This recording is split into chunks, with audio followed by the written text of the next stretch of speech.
Hi viewers, welcome to our channel. బాబాయ్ కోసం అబ్బాయి రంగంలోకి దిగబోతున్నారు. ఇంతకీ బాబాయ్ ఎవరు, అబ్బాయి ఎవరు అనుకుంటున్నారా? అదే పవన్ కళ్యాణ్ గారు అండ్ వరుణ్ తేజ్ గారు. అటు పవన్ కళ్యాణ్ గారి కోసం వరుణ్ తేజ్ గారు ఎలక్షన్ క్యాంపెయిన్ చేయబోతున్నారన్న వార్తలు వినిపిస్తున్నాయి. ఒక ఇంటర్వ్యూలో ఆయన కూడా చెప్పడం చూస్తున్నాం. మరి ఎలా ఉండబోతుంది? మెగా ఫ్యామిలీ మొత్తం కూడా పవన్ కళ్యాణ్ గారి కోసం మరి క్యాంపెయిన్ చేస్తుందా, చేయదా? సో ఈ అంశం మీద డిస్కస్ చేయడానికి ప్రజెంట్ మనతో పాటు సీనియర్ జర్నలిస్ట్ జయదేవ్ గారు ఉన్నారు. వారితో ఒకసారి డిస్కస్ చేద్దాం. సార్ నమస్కారం. సార్ వరుణ్ తేజ్ గారు మరి ఒక యంగ్ హీరో మెగా ఫ్యామిలీలో అని చెప్పుకోవచ్చు. సో ఇప్పుడు పవన్ కళ్యాణ్ గారి కోసం తను కూడా ఎలక్షన్ క్యాంపెయిన్ చేస్తున్నట్టు వార్తలు వస్తున్నాయి. ఈవెన్ తను కూడా ఒక ఇంటర్వ్యూలో చెప్పడం చూస్తున్నాం, పవన్ కళ్యాణ్ గారు పిలిస్తే ఖచ్చితంగా చేస్తాను అని. మరి మెగా ఫ్యామిలీ నుంచి ఇంకెవరైనా వచ్చే ఛాన్స్ ఉందా? ఇప్పుడు వరుణ్ తేజ్ గారు క్యాంపెయిన్ చేస్తే ఎలా ఉంటుంది సార్? మెగా ప్రిన్స్, ఈయన మెగా ప్రిన్స్ అంటారు. బాగుంటాడు మనిషి, హైటు వెయిటు అంటే ఇప్పుడు జబర్దస్త్ ఆర్టిస్టులు, సీరియల్ ఆర్టిస్టులు, సినిమా ఆర్టిస్టులు, ప్రొడ్యూసర్స్ చాలామంది కూడా పవన్ కళ్యాణ్ కాకితో కబురు పెట్టినా మేము వచ్చి క్యాన్వాసింగ్ చేయడానికి సిద్ధమే అనుకునే వాళ్ళు చాలామంది ఉన్నారు. అంటే ఫ్యాన్ బేస్ నేను చెప్పేది.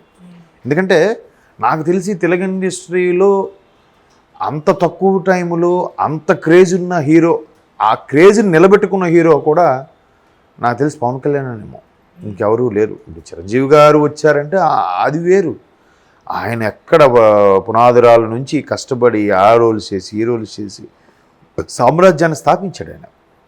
ఆ సామ్రాజ్యం స్థాపించినా కూడా ఆ ప్యాలెస్ని కానీ ఆ సామ్రాజ్యాన్ని కానీ ఎక్కడ ఆ పేరుని వాడుకోకుండా ఇండివిజువల్గా డెవలప్ అయిన హీరో పవన్ కళ్యాణ్.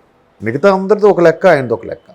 ఇంతకుముందు కూడా కేటీఆర్ గారితో ఒకసారి రామ్ చరణ్ రంగస్థలం ఆడియో ఫంక్షన్ దేనికొన్నప్పుడు కూడా వాళ్ళిద్దరు చర్చించుకున్నప్పుడు కూడా కేటీఆర్ గారు సభాముఖంగా కూడా చెప్పారు. అప్పట్లో కేటీఆర్ గారు మంత్రిగా ఉన్నప్పుడు రామ్ వాళ్ళ బాబాయ్ ఏంటి అది గ్లాస్ కోసం పనిచేస్తానన్నాడు, గ్లాస్ ప్రబంధం సృష్టిస్తుంది అని చెప్తున్నాడు అన్నట్టుగా కూడా ఒక సందర్భంలో చెప్పాడు ఆయన.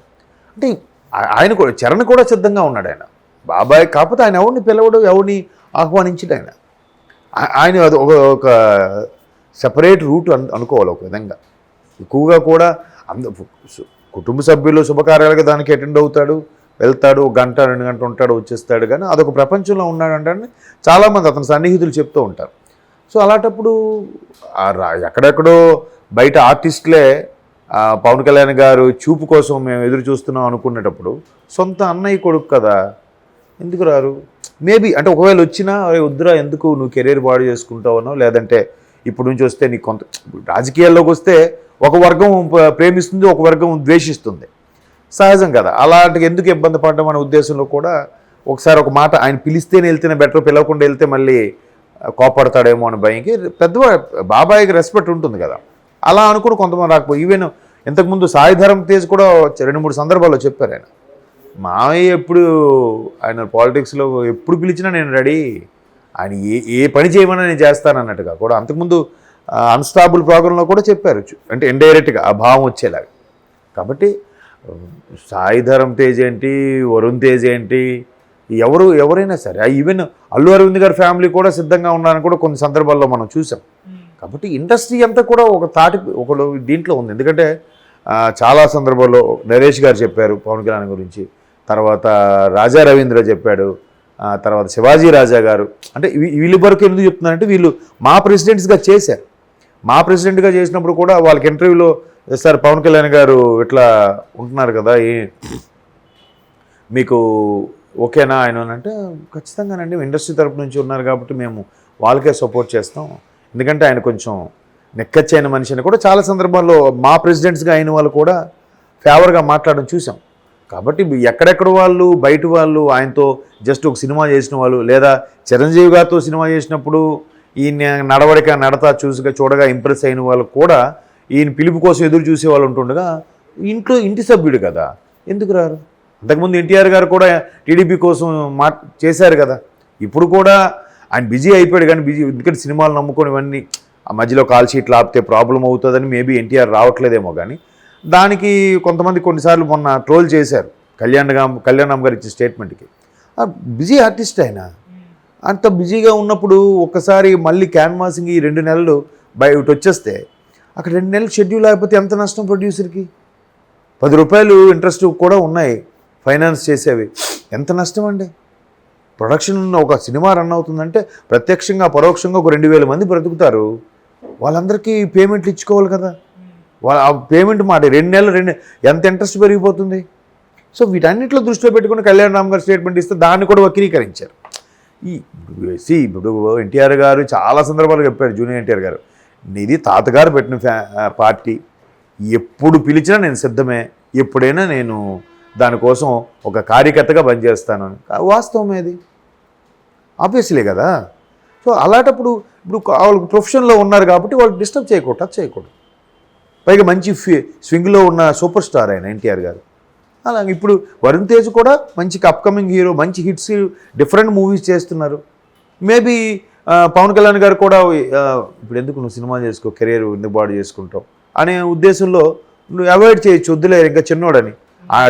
వరుణ్ తేజ్ కన్నా పెద్దవాళ్ళు చాలామంది ఉన్నారు కదా, బన్నీ, అల్లు అరవింద్ ఫ్యామిలీ కానీ బన్నీ కానీ రామ్ చరణ్ కానీ చాలామంది పెద్దవాళ్ళు ఉన్నారు. వాళ్ళందరూ దృష్టిలో పెట్టుకుని మేబీ వద్దని ఉండొచ్చు. కాకపోతే ఈయన మేము ఎనీ టైం నాకేం పర్వాలేదు, నన్ను ఎవరు బ్యాడ్గా అనుకున్నా పర్వాలేదు, నాకు బాబాయ్ గెలవడం ముఖ్యం అని ఫీల్ ఉంటుంది కదా. ఎప్పుడైనా అంతే కదా. మన ఫ్యామిలీ ఇప్పుడు మొన్న కౌన్ బనేగా కరోడ్పతికి మా ఫ్రెండ్ వెళ్ళాడు. వాడు అఫ్కోర్స్ 8వ క్వశ్చన్కో 9వ క్వశ్చన్కో లెఫ్ట్ అయిపోయాడు. కానీ వీడు కోర్టు వరకు వెళ్ళాలరా అనుకుంటాను కదా. నాకు తెలిసిన ఫ్రెండ్కే అలాగ అన్నప్పుడు నా ఫ్యామిలీ మెంబర్ ఎవరైనా వెళ్తే ఇంకా ఆడి కోసం ప్రే చేస్తా కదా, ఆబ్వియస్లీ. కాబట్టి వరుణ్ తేజ్ అనే కాదు, ప్రతి ఒక్కరు ఆది మన జబర్దస్త్ ఆది చాలా సందర్భం చెప్పారు. పృథ్వీ గారు, పవన్ కళ్యాణ్ గారు కంటి చూపుతూ సై చేస్తే చాలు వెళ్ళిపోతాను అంటున్నాడు ఆయన. వైసీపీ నుంచి వచ్చి ఇప్పుడు పృథ్వీ గారు జనసేనకి సపోర్ట్గా ఉన్నట్టున్నారు, చాలామంది మాట్లాడుతున్నారు. ఈ చిరంజీవి గారు అయితే చాలా సందర్భాల్లో ఆయనకి మీడియాలో అడిగిన క్వశ్చన్స్కి తప్పించుకునే ప్రయత్నం కూడా చేశారు.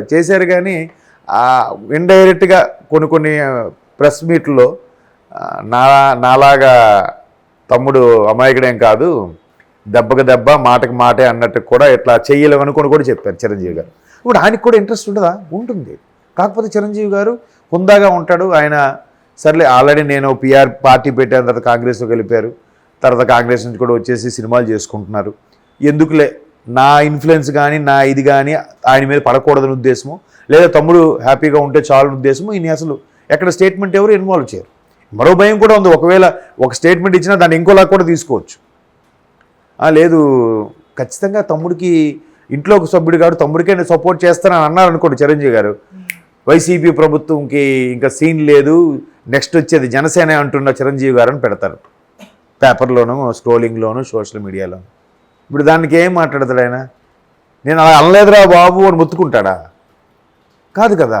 అందుకు ఏం మాట్లాడితే ఏం ప్రాబ్లం వస్తుంది, ఎందుకు అటు తిరిగి మళ్ళీ పవన్ కళ్యాణ్ గారికి ఇబ్బంది కలుగుతుందేమో అనే ఉద్దేశంలో సరే, లోపల మాత్రం ఆనందం ఉండదా? ఖచ్చితంగా ఉంటుంది. అరే మా తమ్ముడు రా అని బయటికి మేసం వెలైపోవచ్చు కదా, లోపల మేసం వెలేసేంత ఆనందం ఉంటుంది కదా, ఆ ఫీల్ ఉంటుంది కదా. నాగబాబు లాంటి వాళ్ళు ఏంటంటే ఆయన అంత నేము ఫేము లేకపోవచ్చు, లేకపోతే కుటుంబం తరపున కంపల్సరీగా తమ్ముడికి ఎవరో ఒకరు ఉండాలి కాబట్టి నేను ఉంటాను అనుకున్నా కూడా వచ్చిండొచ్చు. ఎలాగా నాకు పెద్దగా ఇంట్రెస్ట్ లేదన్నయ్య, సినిమాలు నేను చేసే ఉద్దేశం లేదు, చేస్తే తండ్రి క్యారెక్టర్గా చేసుకున్నాక నాకు ఇంకా చాలు, నేను ఇంకా తమ్ముడికి సపోర్ట్గా ఉంటానని చెప్పి వచ్చాడేమో ఆయన కూడా. ఎవరి పరిస్థితులు చెప్పలేం కదా. కాబట్టి అందరూ సిద్ధంగా ఉంటారు. ఆయన ఫ్యాన్స్ కూడా అన్న మీరు పిల్లండి అన్న మేము వస్తామని ఆయన అదే చెప్పాడు. మీరు ఓటేయండి అయ్యా, మీరు నన్ను నమ్మట్లేదు, ఒక అభిమాని హీరోగా నమ్ముతున్నారు తప్ప ఒక రాజకీయ నాయకుడిగా మీరు నన్ను విశ్వసించట్లేదేమో, అదే నా అనుమానం. అందుకే నేను 2 దగ్గరలో ఓడిపోయాను. ఓడిపోయినా పర్లేదు, నాకు ఒక క్యాస్ట్ పరంగా, లేదంటే ఒక ఇమేజ్ పరంగా, లేదంటే ఒక హీరో పరంగా, ఒక అభిమానం పరంగా మాత్రం చేయలేదు. మీరు మీకు అనుకున్న వాళ్ళుగా నమ్మకం, ఈసారి మీ అభిమానాన్ని, మీ నమ్మకాన్ని చూరగొంటాను, అప్పుడే మీకు వచ్చి ఓట్లు అడుగుతాను కూడా చెప్పారు పవన్ కళ్యాణ్. సో వరుణ్ తేజ్ అంటే, సాయి ధరమ్ తేజ్ అంటే, రామ్ చరణ్ అంటే ఎవరైనా ఆయన కనుసై చేస్తే వచ్చి క్యాన్వాస్ చేస్తారు. కుటుంబ సభ్యులు, హీరోలు, ఇమేజ్ ఇది పక్కన పెట్టండి, అంతే కదా.